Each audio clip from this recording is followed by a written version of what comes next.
Shalom Bapak Ibu Saudara-saudara yang dikasihi oleh Tuhan kita Yesus Kristus. Kembali kita berjumpa dalam renungan harian saat ini dari 2 Timotius 1 ayat yang ke-12. Saya akan bacakannya bagi kita semua. Itulah sebabnya aku menderita semuanya ini, tetapi aku tidak malu, karena aku tahu kepada siapa aku percaya, dan aku yakin bahwa Dia berkuasa memeliharakan apa yang telah dipercayakannya kepadaku hingga pada hari Tuhan.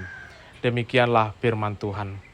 Bapak Ibu Saudara-saudara yang dikasihi oleh Tuhan kita Yesus Kristus, kembali kita berjumpa dalam renungan saat ini, dan firman Tuhan saat ini mengajak kita melalui Timotius, surat Paulus kepada Timotius yang lahir dari situasi yang tidak mudah. Paulus menulis bukan dari ruang kerja yang nyaman, melainkan dari penjara. Dia menghadapi banyak tantangan, penderitaan, penolakan, bahkan kematian yang semakin dekat dengan hidupnya. Namun dengan keadaan itu Paulus sama sekali tidak kehilangan keyakinan, tidak kehilangan iman. Ia berkata dengan tegas, aku tahu kepada siapa aku percaya. Ini adalah kunci kehidupan iman Kristen. Mengenal siapa yang kita percayai.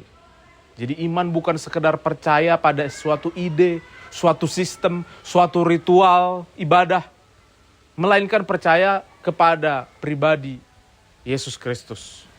Bapak Ibu, ada beberapa hal yang bisa kita renungkan saat ini. Yang pertama, iman memberi keberanian dalam penderitaan. Paulus mengatakan, itulah sebabnya aku menderita semuanya ini, tetapi aku tidak malu. Saudara-saudara, dunia seringkali membuat kita merasa malu jika kita setia pada iman. Malu karena ditertawakan, diejek, malu karena berbeda, bahkan malu karena iman membuat kita harus berkorban. Namun Paulus menunjukkan bahwa iman yang sejati justru memberi keberanian untuk berdiri tegak. Yang kedua, Bapak Ibu Saudara-saudara yang dikasihi oleh Tuhan kita Yesus Kristus, iman memberi kepastian akan pemeliharaan Allah. Paulus tidak hanya tahu kepada siapa ia percaya, tetapi ia juga yakin akan kuasa Kristus.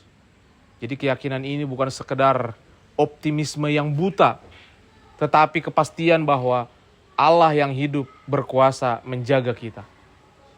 Dalam bahasanya Paulus mengatakan dia berkuasa memeliharakan apa yang telah dipercayakannya kepadaku hingga pada hari Tuhan. Yang ketiga, Bapak Ibu Saudara-saudara yang dikasihi oleh Tuhan, iman memberi pengharapan sampai akhir hari Tuhan.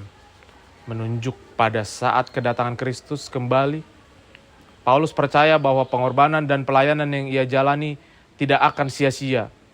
Semua yang ia lakukan, bahkan penderitaannya, akan dijaga Allah sampai pada akhirnya.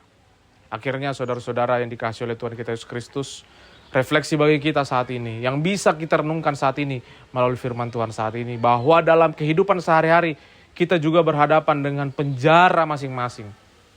Persoalan keluarga, tekanan pekerjaan, sakit penyakit, atau bahkan keraguan, kekhawatiran dalam menjalani kehidupan ini.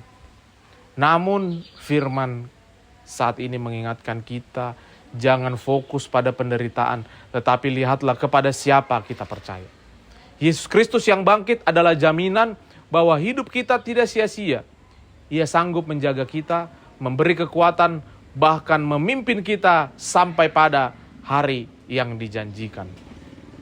Oleh karena itu saudara-saudara yang dikasihi oleh Tuhan kita Yesus Kristus, demikianlah renungan saat ini. Kiranya Tuhan memberkati kita, melindungi kita senantiasa dalam kehidupan kita. Amin. Mari kita berdoa. Tuhan Yesus, ajarilah kami seperti Paulus yang tetap teguh dalam penderitaan dan terus-menerus ya Tuhan dalam iman kepada Engkau. Inilah kami, berkatilah kami, aktivitas kami pada hari ini. Amin. Demikian renungan saat ini, Bapak Ibu Saudara-saudara yang dikasihi oleh Tuhan kita Yesus Kristus. Salam sehat, Tuhan Yesus memberkati. Shalom. Wah, kurang bagus gambarnya nih. Kurang bagus karena di luar. Tengok abang mana lagi?